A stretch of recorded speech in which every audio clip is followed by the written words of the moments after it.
Content మీద ఆయనకు ఉన్నటువంటి విశ్వాసం కానీ ఇవన్నీ కూడా ఈరోజు సఫలీకృతమైనవి.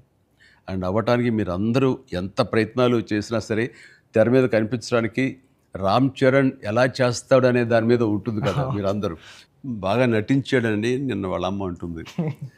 బాగా నటించాడు అన్నది కరెక్ట్ సర్టిఫికేట్ కాదు రేఖ, కరెక్ట్ మాట కాదు.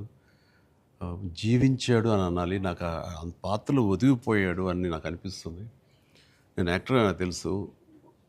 అవతల క్యారెక్టరు ఏడుస్తూ మనల్ని ఏడిపిస్తే కనుక అది నటన. వాడు ఏడవకుండా కళ్ళల్లో ఆ భావం పలుకుతూ చూసే ప్రేక్షకులు ఏడిపించాడంటే వాడు జీవించినట్లు. నేను అక్కడ ఒక క్యారెక్టర్ చూస్తాను తప్ప చరణ్ని చూడలేదు. పెద్ది కనపడుతుంది నాకు అక్కడ. పెద్ది తను ఏడవకుండా తన భావోద్వేగాల్ని కళ్ళ ద్వారా చూపిస్తున్నాడు తప్ప ముఖవళికల ద్వారా మజిల్స్ ద్వారా చూపించట్లేదు. అది చరణ్ స్పెషాలిటీ. అందుకని మనం ఎక్కువ ఇన్వాల్వ్ అయిపోతారు.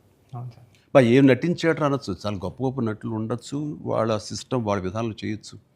కానీ భావోద్వేగాల్ని లోపల ఫీల్ అవుతావు, ఫీలింగ్ని మునిపంట నొక్కి పట్టి ఎక్స్ప్రెస్ చేస్తూ ఆ కళ్ళ ద్వారా పలికించడం, అది చూసి మనకి అరే నువ్వు ఏడిస్తే బాగుంటుందో అనొచ్చు. కానీ మనకి గుండె పిండేస్తుంది. మనం ఏడలేని సిచ్యువేషన్స్ కానీ ఏడిస్తే బాగుంటుంది అనిపిస్తుంది.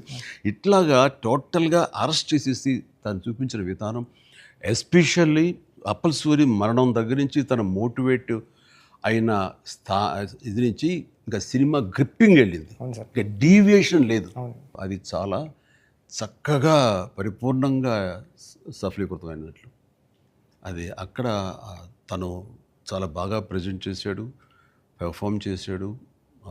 ఎక్సలెంట్.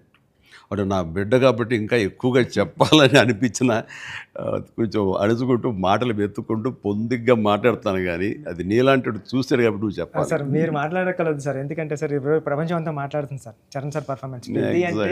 చరణ్ సార్ అంటే పెద్ద